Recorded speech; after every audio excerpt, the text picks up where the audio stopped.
국내 인테리어 업계 1위 한샘. 최근에 정말 충격적인 실적을 발표했죠. 모두가 위기다, 큰일 났다고 말할 때 저희는 그 숫자 뒤에 숨어있는 아주 거대한 반전의 가능성을 한번 찾아봤습니다. 오늘 그 놀라운 이야기를 하나하나 파헤쳐 보겠습니다.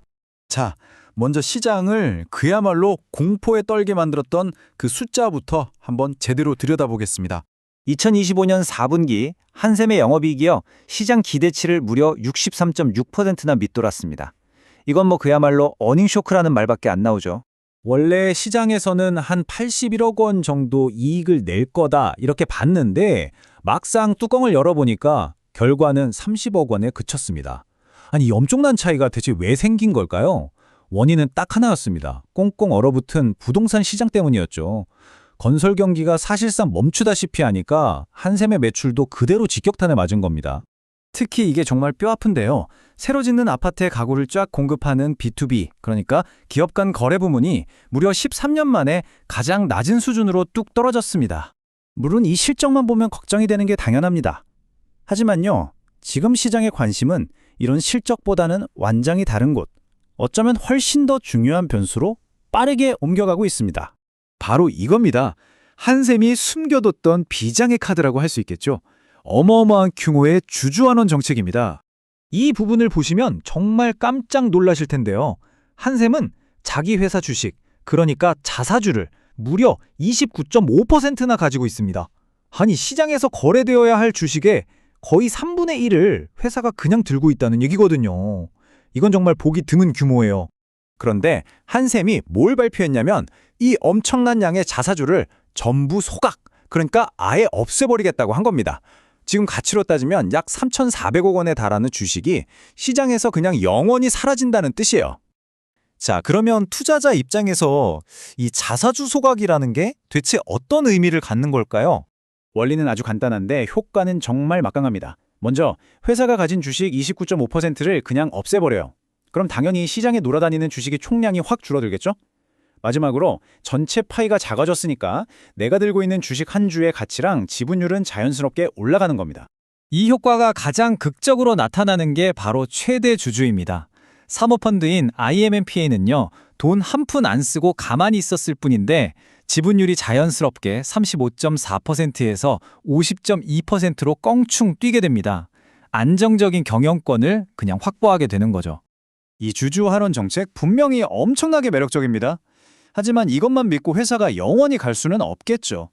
결국엔 본업, 핵심 사업이 단단하게 버텨줘야 합니다.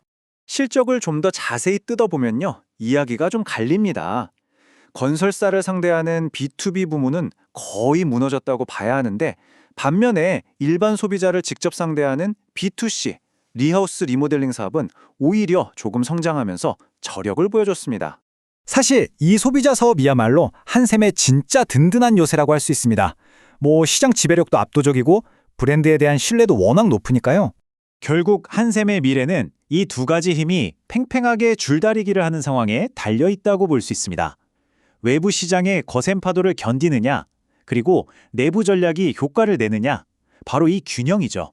한쪽에는 높은 금리나 부동산 침체 같은 어떻게 할 수 없는 거시경제의 역풍이 계속 불고 있고요. 다른 한쪽에는 오래된 집이 늘어나면서 리모델링 수요가 커지는 장기적으로 한샘에게 유리한 트렌드가 자리 잡고 있습니다. 그런데 여기에 또 다른 변수가 하나 있습니다. 지배구조 리스크인데요. 일부 분석가들은 이 공격적인 주주환원 정책의 진짜 목적이 뭘까? 혹시 대주주의 부담을 덜어주기 위한 건 아닐까? 하고 의문을 제기하고 있습니다.